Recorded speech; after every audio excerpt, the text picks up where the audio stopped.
नमस्कार दोस्तों। कैसे हैं आप लोग? माता रानी की कृपा से अच्छे होंगे। दोस्तों, कई लोग विभिन्न तरीकों से लक्ष्मी की प्राप्ति करते हैं, जैसे सिक्कों, गिरा हुआ नोट या अच्छे कर्मों के माध्यम से। लक्ष्मी के संकेत और साधन कई प्रकार के हो सकते हैं। जब आपको रास्ते में गिरा हुआ पैसा मिलता है, तो यह सवाल उठता है कि इसे कैसे उपयोग करें। क्या इसे खर्च करना चाहिए, किसी को देना चाहिए या देवी देवताओं को चढ़ाना चाहिए? इसे किसी और को नहीं देना चाहिए, चाहे वह परिवार का सदस्य ही क्यों न हो। यह माना जाता है कि यह पैसा भविष्य में धन की प्राप्ति का संकेत हो सकता है। ऐसे धन का लाभ उन लोगों को मिलता है जिन्होंने पूर्व में अच्छे कर्म किए हैं, विशेषकर दान। गोस्वामी तुलसीदास जी के अनुसार दान का प्रभाव हमेशा बना रहता है। व्यापार करने वाले इसे अपने गल्ले में रख सकते हैं। नौकरी पेशा लोग इसे अपने पर्स में रख सकते हैं। प्रतियोगी परीक्षाओं की तैयारी करने वाले इसे अपने अध्ययन कक्ष में रख सकते हैं। यह पैसा जिस स्थान पर रखा जाएगा, वहां लक्ष्मी को आकर्षित करेगा और धन की वृद्धि में मदद करेगा। पहले इस पैसे को साफ पानी से धो लें, फिर इसे गंगा जल से स्नान कराएं। जिस देवी देवता को आप मानते हैं, उनके रंग के वस्त्र में इस पैसे को लपेट लें।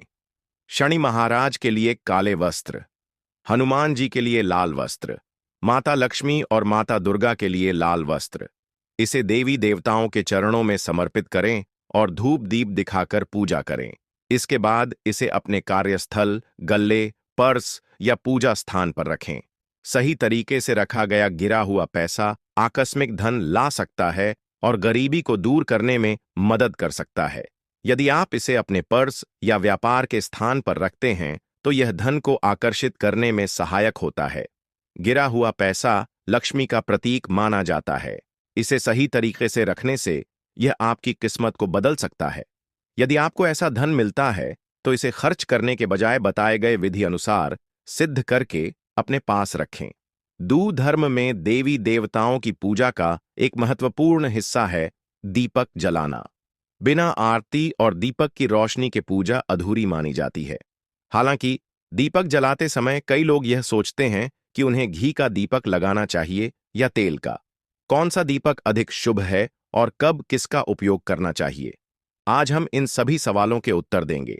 घी का दीपक। हिंदू धर्म में घी का दीपक जलाना अत्यंत शुभ माना जाता है। मान्यता है कि घी का दीपक जलाने से भगवान जल्दी प्रसन्न होते हैं और मनचाहा फल देते हैं। इसे सुबह और शाम दोनों समय जलाना उचित है, लेकिन ध्यान रखें कि घी शुद्ध होना चाहिए। घी का दीपक घर में लक्ष्मी का वास भी करता है। मां लक्ष्मी के समक्ष इसे जलाने से घर में समृद्धि बनी रहती है। इसके अलावा शिव जी, गणेश जी और विष्णु जी को भी घी का दीपक लगाने से लाभ होता है। इससे घर में खुशियों का आगमन होता है। घी का दीपक जलाने का एक विशेष नियम है। इसे हमेशा भगवान की दाईं ओर रखना चाहिए। इससे घर का वास्तु दोष समाप्त होता है और नकारात्मक ऊर्जा दूर होती है। घी के दीपक में सफेद रंग की खड़ी बत्ती का उपयोग करना चाहिए। हिंदू धर्म में तेल का दीपक जलाने की भी परंपरा है। यह भी घी के दीपक की तरह शुद्ध माना जाता है। जो लोग घी का उपयोग नहीं कर सकते, वे तेल का दीपक भी लगा सकते हैं। इसे भी सुबह और शाम दोनों समय जलाना चाहिए। मूंगफली, सोयाबीन, सरसों या तिल का तेल उपयोग किया जा सकता है। तेल का दीपक हर भगवान को लगाया जा सकता है, लेकिन कुछ देवी देवता ऐसे हैं जिन्हें केवल तेल का दीपक ही प्रिय है। इनमें हनुमान जी और शनिदेव शामिल हैं। इन्हें मंगलवार और शनिवार को सरसों या तिल के तेल का दीपक लगाना चाहिए। तेल का दीपक आपके दुखों को दूर करता है और शत्रुओं को आपके घर से दूर रखता है। इसे भगवान की बाईं ओर जलाना चाहिए, जिससे घर की नकारात्मक ऊर्जा समाप्त होती है। इस दीपक में लाल रंग की लंबी बत्ती का उपयोग करना चाहिए। स्वप्न शास्त्र के मुताबिक अगर सपने में तोता दिखे तो समझो आपके अच्छे दिन आने वाले हैं। यानी तोता देखना बहुत ही शुभ माना जाता है। कहा जाता है कि तोता देखना धन लाभ का संकेत होता है। वहीं अगर आपको सपने में तोते का जोड़ा दिखा है, तो मतलब आपके वैवाहिक जीवन में प्रेम बढ़ने वाला है। तोता दिखना घर में खुशहाली और सुख समृद्धि आने का संकेत भी होता है। अगर सपनों में उल्लू नजर आए, तो ये घर में माता लक्ष्मी के आने का संकेत है। उल्लू दिखने पर समझ लीजिए आर्थिक समस्याएं खत्म होने वाली हैं। वहीं उल्लू दिखना व्यापार, नौकरी में तरक्की का भी संकेत होता है। अगर आपको लगता है कि आपके जीवन साथी के बिजनेस को किसी की नजर लग गई है, जिससे उनके बिजनेस की गति रुक गई है, तो शुक्रवार के दिन आपको काली गूंजा के 11 दाने लेकर उन्हें भगवान शिव की मूर्ति या शिवलिंग से स्पर्श कराना चाहिए। फिर उन दानों को अपने जीवन साथी को देकर उनसे कहें कि वो इन्हें संभाल कर अपने पास रख लें। अगर आप चाहते हैं कि आपके घर की तिजोरियां हमेशा धन से भरी रहें और आपके ऊपर मां लक्ष्मी की कृपा बनी रहे, तो इसके लिए शुक्रवार के दिन आपको स्नान आदि के बाद एक कटोरी में थोड़ी सी हल्दी लेनी चाहिए और उसे पानी की सहायता से घोलना चाहिए।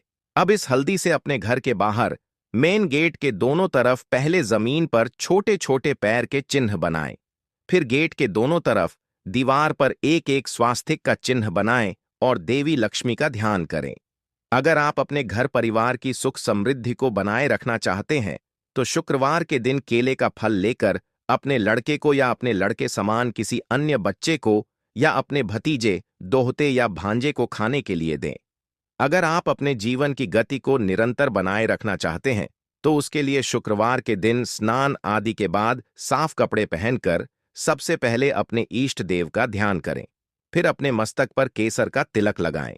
अगर आपके जीवन में मिठास की जगह समस्याओं ने ले ली है, तो जीवन से समस्याओं को दूर करने के लिए और रिश्तों में मजबूती लाने के लिए शुक्रवार स्नान आदि के बाद एक इमली का पैकेट लेकर श्री गणेश के मंदिर में जाकर चढ़ाएं।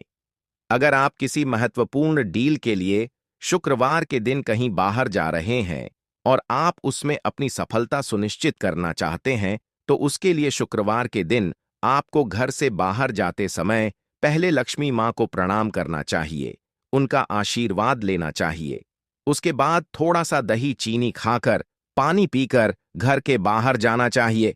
अगर आपकी अपने पड़ोसियों से बिल्कुल नहीं बनती है और किसी किसी बात पर तो आप लोगों का झगड़ा भी हो जाता है, तो शुक्रवार के दिन आपको उनके घर के सामने से थोड़ी सी मिट्टी लाकर उस पर रुद्राक्ष की माला से भगवान शिव के मंत्र का 5 माला यानी 540 बार जप करना चाहिए।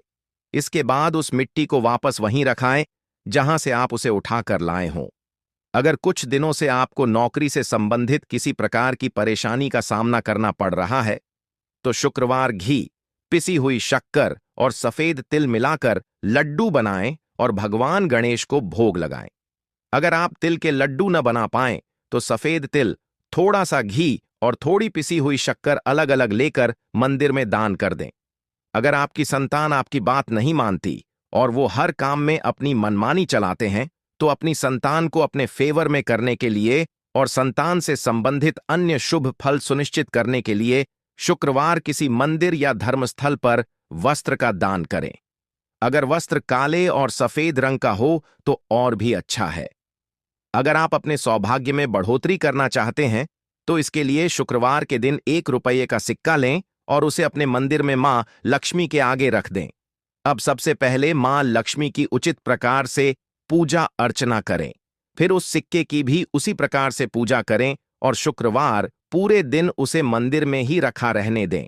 अगले दिन उस सिक्के को उठाकर एक लाल कपड़े में बांधकर अपने पास रख लें। अगर आपके किसी सरकारी कार्य में परेशानियां दिन प्रतिदिन बढ़ती जा रही हैं, जिसके कारण आपकी उन्नति नहीं हो पा रही है, तो शुक्रवार के दिन स्नान आदि से निवृत्त होकर बेल पत्रों पर चंदन से एयूएम नम शिवाय लिखकर बेल पत्रों की माला बनाएं। फिर इसे शिवलिंग पर चढ़ाएं। साथ ही अपने सरकारी कार्यों में परेशानियों को दूर करने के लिए और उन्नति पाने के लिए दोनों हाथों को जोड़ ढाकर भगवान से विनती करें।